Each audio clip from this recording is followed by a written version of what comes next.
napakabigat ng pinag-uusapan natin. What do you think? What you say, Papa Jack? Gusto ko lang kunin yung side ng mga lalaki. Kasi kanina, pinag-uusapan ko yung kwentuhan natin na yung ganong kasimpleng bagay na magpalit ka ng brand ng perfume, ng cologne.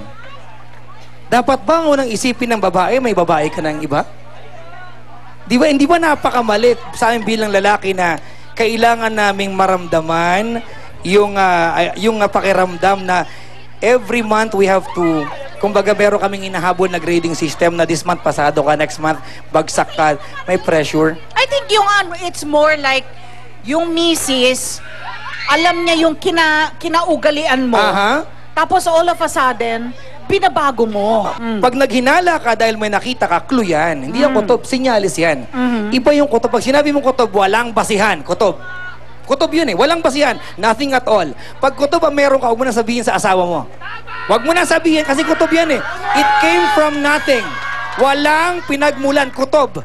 Ngayon, pag may nakita ka, hindi kutob yun. Tawag doon clue.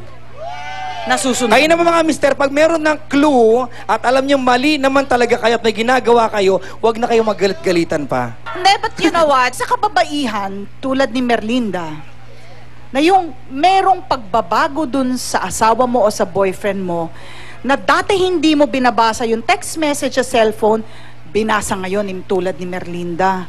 At yun nga, may I love youhan sa telepono. Yun yung sinasabi namin, na kapag may kutob ka, nakahanda ka rin dun sa consequences ng action na gagawin mo. Kamukha nito.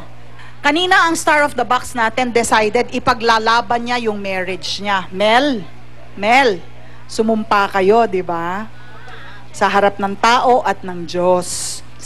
Salde, may sumpa kayong mag-asawa. Diba? So kahit na eto't nabuksan natin, sinasabi nga natin yung nag-lie detector machine, si Salde, eto sana yung umpisa nung komunikasyon ninyong dalawa. Okay? Lalo-lalo na sinabi na ni Eden na handa siyang tapusin. Ha?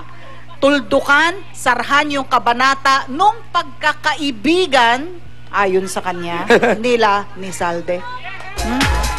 Okay, pwede nang magsaing ang mga taga-Pandakan. And for your lie detector needs, maaari nyo silang kontakin. Truth Verifier Systems, Inc.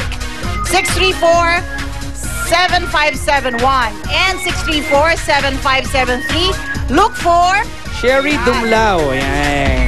Samahan nyo kami araw-araw, ha? Thank you for making us your favorite early morning all-in-one kachikahan. Kung saan ang issue ng sikat, issue natin lahat. Ito po ang Starbucks! Dito, kasali ka! Na-enjoy mo ang mobile chikahan?